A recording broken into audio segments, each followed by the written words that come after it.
এটা কি বলো তো বন্ধুগণ? আরে হ্যাঁ হ্যাঁ, ঠিকই দেখেছো, এটা হচ্ছে খাঁটি ঘি, যেটা বিরিয়ানি, পোলাও সব কিছুতেই প্রয়োজন। আমি প্রায় 22 দিনের মতো সর তুলে রেখেছিলাম।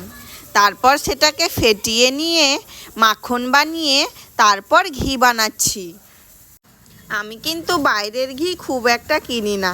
আর এমনিতেও বাড়িতে খাঁটি ঘি থাকলে বাইরে কেনার কি প্রয়োজন হয় বলো বন্ধুগণ? আর বাইরে কিনলেও খাঁটি ঘিটা তো পাওয়া যায় না, ভেজাল মেশানো থাকে, তাই আমার খুব একটা পছন্দ না। দেখো বন্ধুগণ, এবার কিন্তু আস্তে আস্তে ঘির কালারটা ব্রাউন হয়ে আসছে। তার মানে ঘি হতে কিন্তু আর বেশিক্ষণ টাইম লাগবে না।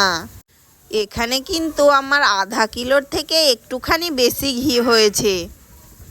দেখো ঘির কালারটা একদম সর্ষের তেলের মতো হয়ে গেছে, তার মানে আমার ঘি প্রায় রেডি।